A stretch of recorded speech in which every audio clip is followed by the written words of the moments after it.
Ano, Ilocos Empanada. Tara. Ayan guys. Iyan. Diba? Init.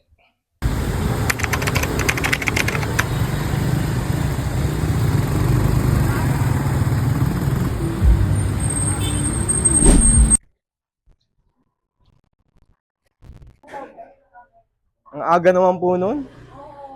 Ilocos Empanada po ba talagang on the spot, no? Ginagawa. Hindi siya pwede stock. Talagang ano to. Kailangan talaga on the spot ginagawa.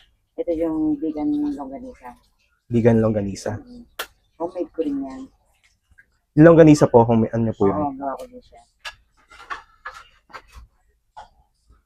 Talagang overloading ng vegan ko.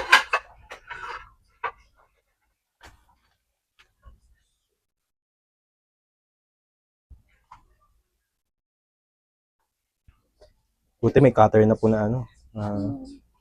Talagang sa vegan, bida ang pinggan. Pinggan po talaga ginagamit. Oo, siya talaga. Ang patay niya. Ito, dati hindi ako gumagamit ko. Madalas nakatapon yung kamay ko. Tapos kailangan mainit na mainit po. No? Yung dalawa. Parang di rin ito.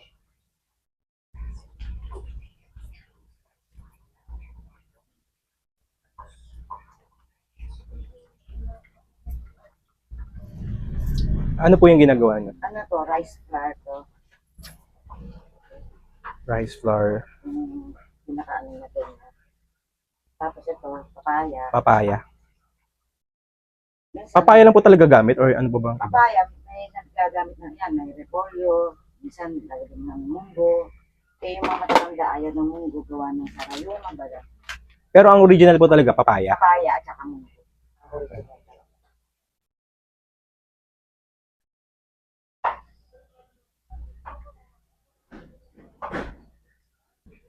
Yan po, ano po yan? Ito nga yung vegan longganisa na kung beef siya, hindi siya para ano. May mga customer din kasi akong Muslim na tinatanong kung talagang beef.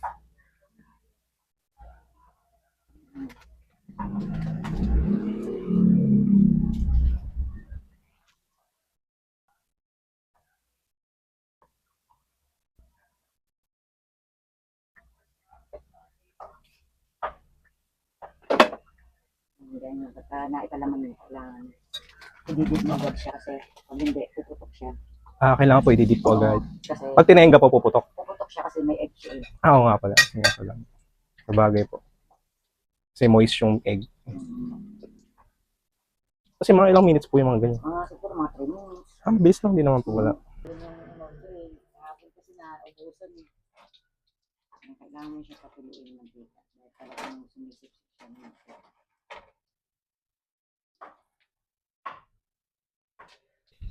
Yan na siya guys. Ito na siya guys. So yung vegan empanada or Ilocos empanada. Diba? Malaki rin siya.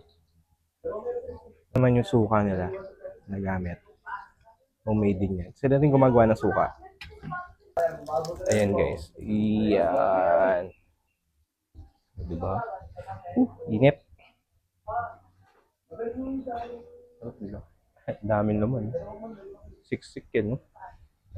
Siyempre, kailangan may suka yung Ilocos empanada para mas masarap. Kasama talaga yan yung suka. Okay. First bite.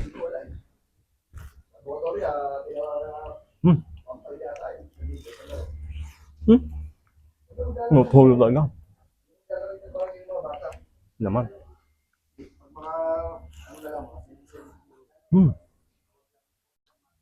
Up. Suka pa. Ang suka. Up.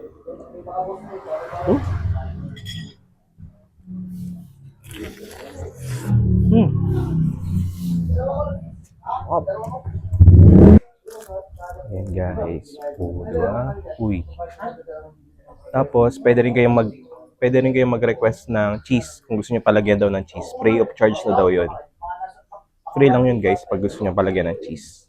Ayan. Kailangan natin suka. Suka. Uy.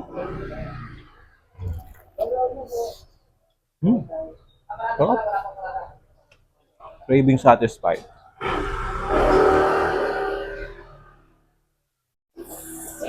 Hmm. Sarap.